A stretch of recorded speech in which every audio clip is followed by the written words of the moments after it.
Именно поэтому я вам сказал, что тренеры не любят повторять слова, инструкции дважды. Потому что если он, вы знаете, как бывает, когда ты новый, или первый раз, ты сначала благоговейно, а потом привыкаешь. И если неосторожно, ты начинаешь вообще пренебрегать. Ты даже уже не серьезно так относишься, как раньше. И когда тренеры почему они уходят? Они не хотят тратить на время свое. Потому что они поняли, что этот человек перестал ценить инструкцию. И как только что тренер видит, что вы перестаете ценить инструкцию, вы не бросаете на слово, вы не бросаете на инструкцию. Он перемещает свой фокус на других людей или на более значимые для него проекты или дела. Потому что у него всегда есть что делать, а то он и великий, потому что у него всегда есть, он постоянно творит. И всякий раз, когда он вам уделяет время, в это время он мог бы дальше себя творить. И вместо того, чтобы он себя творил, он останавливается, чтобы вас творить. То есть, и когда он видит, что вы привыкаете или пренебрегаете, ему нет смысла повторять, потому что он видит главное. Он видит ваши неценность, пренебрежение видит. И раз он видит пренебрежение, зачем он будет ценить вас, когда вы его не цените? Зачем он будет ценить вас, когда вы его инструкции все равно не будете ценить и не будете делать? Зачем ему продолжать давать вам, когда вы все равно вы не уважаете его и его слова? Поэтому не пренебрегайте инструкции, не привыкайте к инструкции.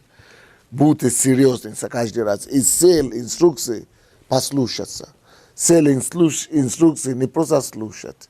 Цель инструкции не просто греть уши. Цель инструкции не просто веселить свою душу.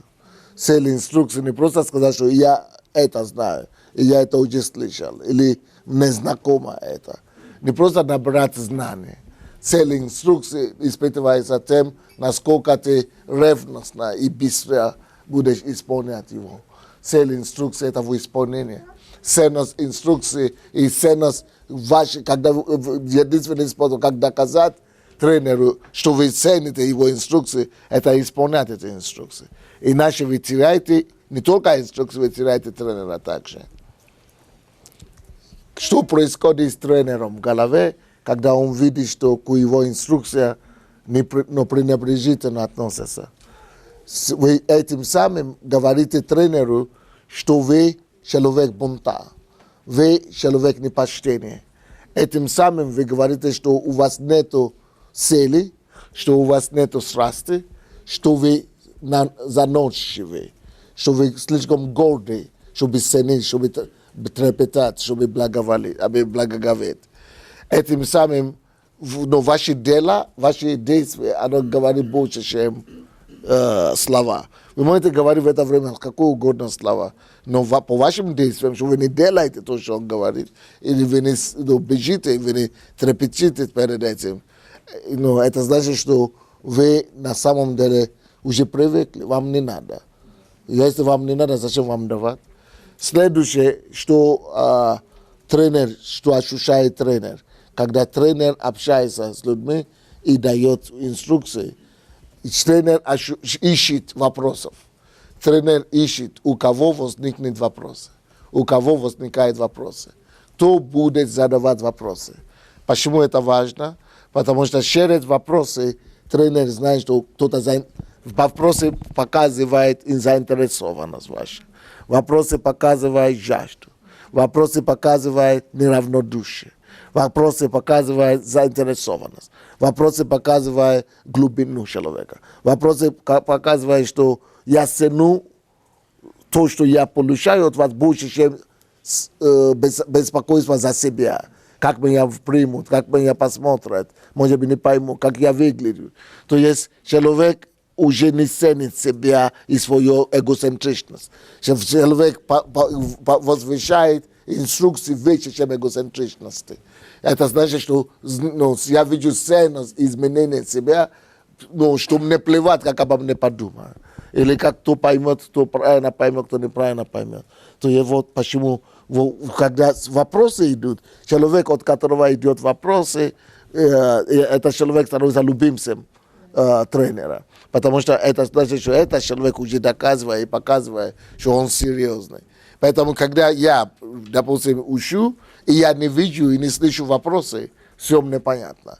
Здесь люди, которые не жаждут, здесь люди, которые не стремятся, здесь люди, которые не имеют цели в жизни, здесь люди, которые не искали. Представьте себе, что если бы вы искали что-то всю жизнь, и я об этом только начинаю говорить, конечно, вы будете очень вот так внимательно, вы будете еще больше раскопать, но когда нету, вы не искали, значит, я не искал этого, на меня просто, вас меня насилуют. То есть, меня просто развлекают, либо просто меня навязывают. А когда человек жаждет и ценит, и уже сам искал.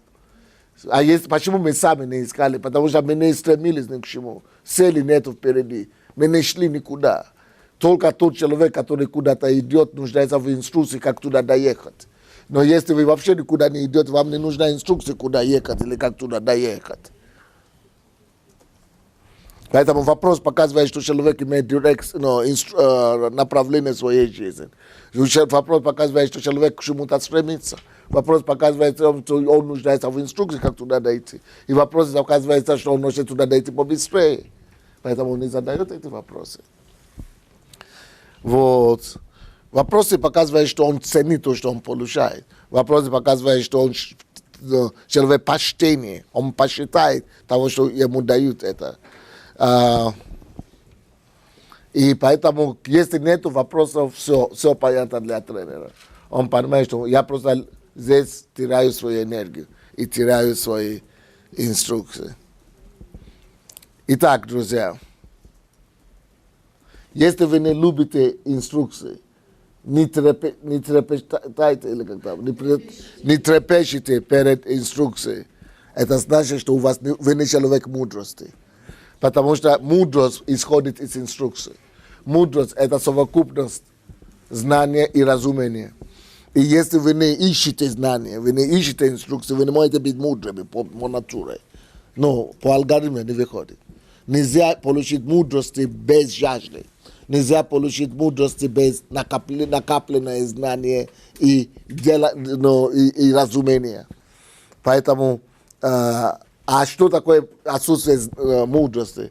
Отсутствие мудрости значит наличие. Отсутствие мудрости значит наличие проблемы. Всякая проблема, которая существует, это потому что отсутствует мудрость на его решение, на ее решение. Если есть проблема, это потому что вы не знаете, как ее решать. Если вы бы знали, как решать, вы бы его решали. Итак, всякая проблема – это доказательство отсутствия мудрости.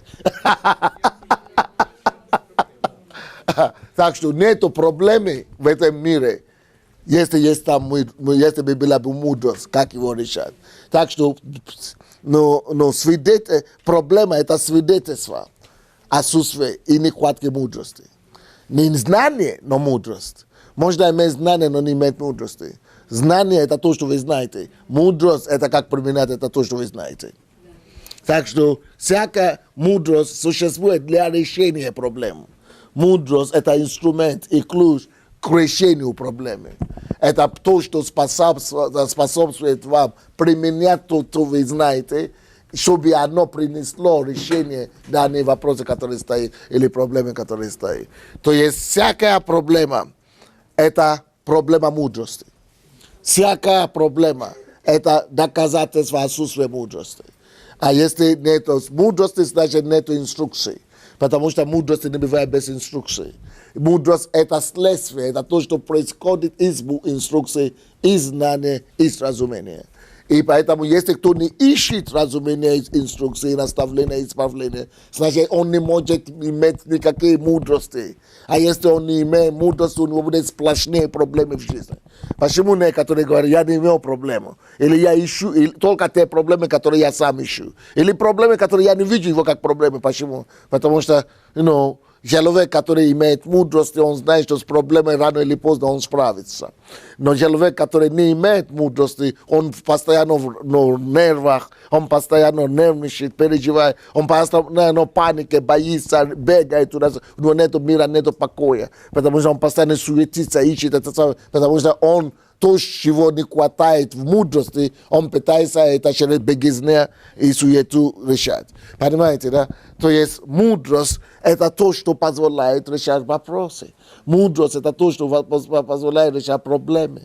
Но отсутствие мудрости – это непосредственная связь имеет к тому, что человек не искал свое время инструкции, наставления. Почему важна инструкция? Потому что она помогает вам справляться с вопросами жизни. Почему нужна инструкция? Инструкция помогает вам решать, принести алгоритмы и формулы к решению возникающие повседневные вопросы жизненные, повседневные вопросы, проблемы, они решаются через мудрость. Мудрость созидается дом.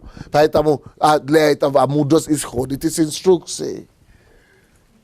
И когда мы с вами не жаждем, не бежим за инструктором, за тренером, мы не ищем инструкции, мы не поиска постоянно, значит, не удивительно, что мы только в лабиринтах наших проблем и крутимся, варимся, и что мы тонемся даже в проблемах.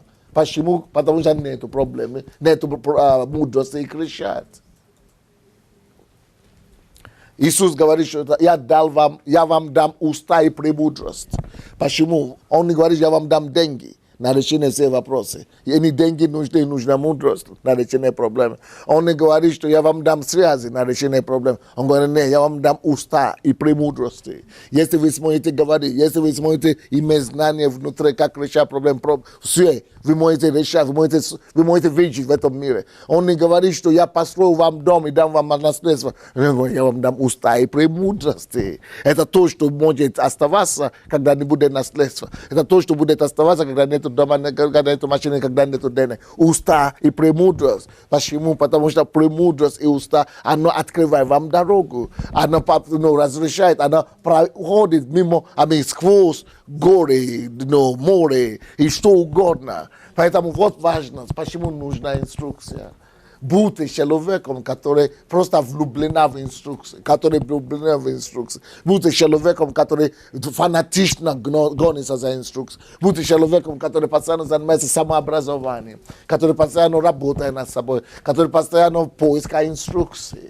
Инструкции – это родище мудрости, а мудрость – это инструмент решения всякой проблемы и всякой ситуации, трудностей и это самое сложности в жизни. И поэтому я не знаю, насколько вы меня слышите или нет, но это важная вещь для всех нас. Следующее.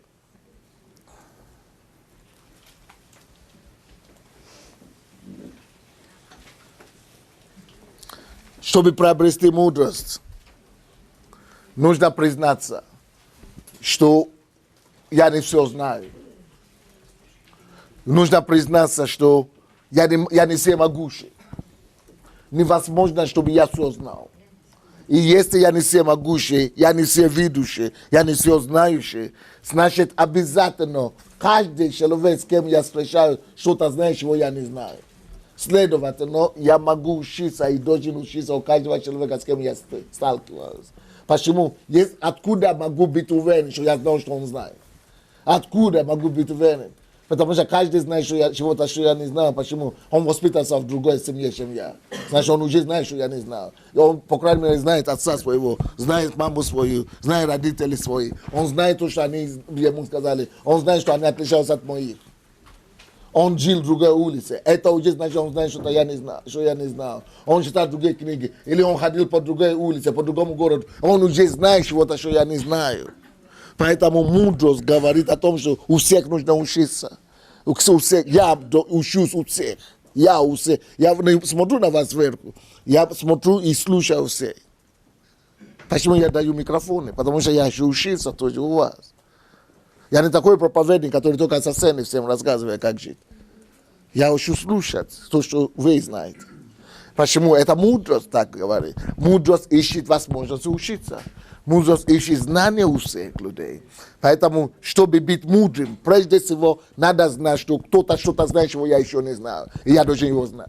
У кого-то что-то есть, чего я еще не знаю. Я должен его знать. Поэтому мы слушаем других. Поэтому мы жаждем быть, чтобы другие люди говорили. Благодаря мудрости, и вообще-то, даже чтобы понять то, что я сейчас говорю, чтобы понять, что у кого-то есть, что мне нужно, и что у кого-то есть, чего я не знаю, это все равно нужна мудрость. Только мудрый человек знает закон отличия. Обычные люди не знают закон отличия. Обычные люди просто видят Саша, Маша, Паша, Саша, Леся и так далее. Они не видят мудрости там. Они не видят богатства. Обычные люди видят только скобки мусора. Они не способны видеть там бриллиант. Но нужно мудрость, чтобы распознать бриллиант от камня обыкновенного. Нужно бриллиант, нужно мудрость, чтобы различать, где золото и где просто камень. Поэтому для этого нужна мудрость. Мудрость разбирается. Мудрость отличает. Отличает сезон от сезона. Он знает, когда нужно сеять и когда не нужно сеять. Это мудрость. Мудрость знает разницу, когда нужно работать и когда нужно отдыхать. Он знает разницу между днем и ночью. Он знает разницу между того, что хорошо или плохо. Это все есть действие мудрости. И поэтому благодаря мудрости, чтобы получить мудрость, надо знать, что я чего-то не знаю, и я должен искать постоянно. Тот, кто не ищет, для меня все понятно. Это человек не владеет мудростью. Человек, который не в поиске самообразования, не читает книги, все ясно. Человек далеко от мудрости. Даже если он владеет всем богатством мира сегодня, он его потеряет завтра. Потому что он не запасает себя мудрости, которая позволит ему сохранить это богатство завтра. Без постоянного роста, то, что вы имеете сегодня, оно стоит перед угрозой потери. Потому что нужно следующее уже мудрости, чтобы сохранить то, что вы имеете сегодня. А чтобы получить еще другое, завтра нужно еще другой уровень мудрости. Поэтому нужно постоянно расти, постоянно развиваться.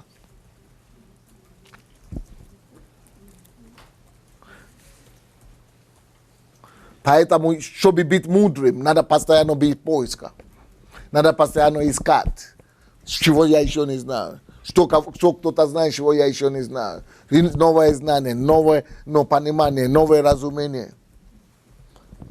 А если вам повезло, что вы нашли и столкнулись с человеком, который больше вас знает, или лучше вас, или старше вас, или опытнее вас, вам надо только зацеплять этого человека вопросами с утра до вечера по возможности. Вам надо задавать вопросы о своем будущем. Как вам туда добраться? Как вам найти путь оттуда, где вы сейчас находитесь, до того, где этот человек находится? Куда вам надо идти? Вам надо задавать вопросы о будущем вообще. Вам надо постоянно задавать вопросы о своей страсти, о своей страсти, призвании, цели. Вам надо постоянно задавать вопросы о том, как у него получилось, какие его опыты, какие его богатства. И таким образом вы обогащаете себя, и вы не остаетесь на месте. Поэтому одно из самых лучших проявлений мудрости – это постоянно искать, кто знает что-то, чего вы еще не знаете. У кого вы могли бы учиться. Кто больше видит, чем вы. Кто глубже видит. Кто шире видит.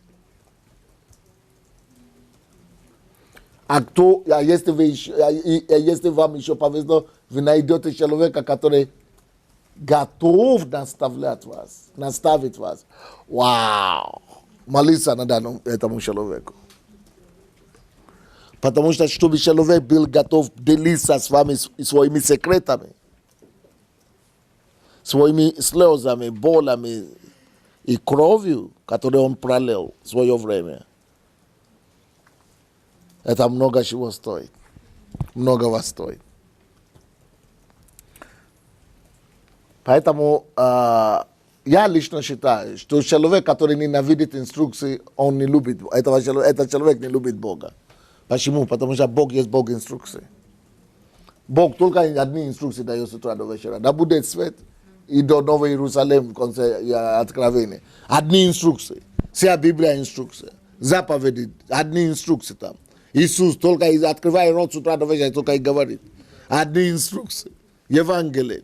Потом письма Павла, Петра, Иакова. Одни инструкции там. Что ты тогда любишь, что ты, если ты не любишь инструкции?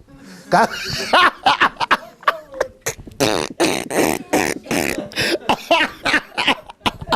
Какого Бога тогда ты любишь, я не пойму. А?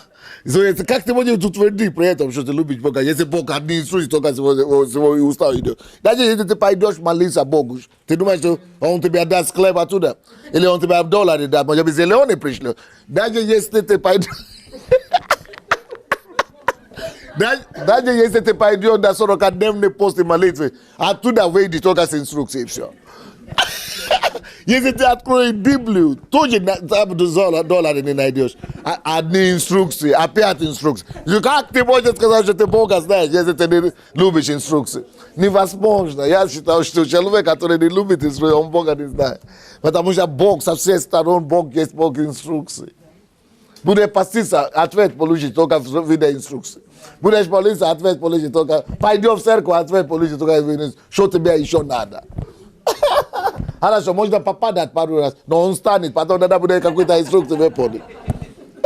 Можно исцелиться, после того, как ты исцелился, и то надо встать и идти дальше, получить инструкции, которые надо исполнить. Если ты будешь пренебрегать инструкции, ты вообще с Богом не имеешь ничего общего. Что не так? А? Потому что кто не любит инструкции, то не любит Бога. Потому что Божья, самая большая Божья радость и удовлетворение, это когда человек ищет инструкции из его уст. Не хлебом единым жить человек будет, но всяким словом, исходящим из уст Бога. Это что, инструкция?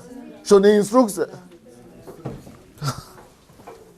Ничего не радует Бога больше, чем инструкции. Те, которые ищут слово из его уст. Он говорит, так буду знать, что вы мои ученики, если вы слушаете мои, выполняете мои заповеди. То есть Бог любит. Он говорит, любящий меня, я люблю. А если вы любите меня, вы будете соблюдать мои заповеди.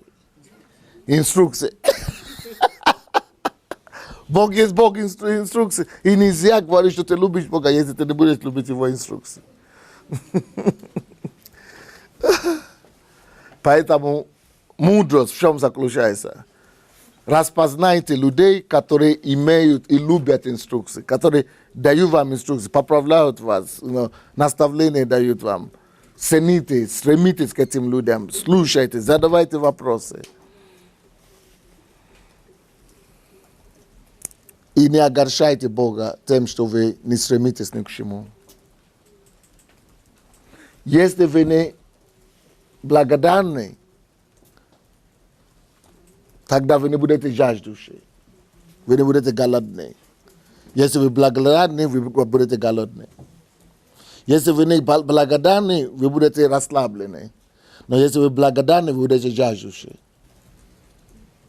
Если вы благодарный человек, вы хотите идти и делать то, что инструкция говорит. Потому что вы благодарны. И знак благодарности хочется исполнить эту инструкцию. Хочется идти кому-то другому передать. Хочется идти кому-то помочь.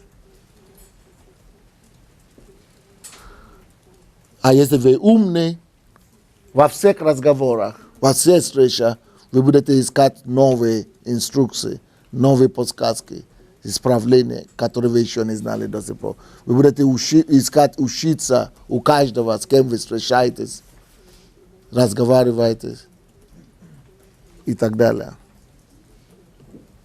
Итак, друзья, полюбите инструкцию, не убегайте от инструкции, потому что ваша жизнь, нынешняя и будущее, зависит от тех инструкций, которые вы послушаетесь или пренебрегаете. Будьте благословенны.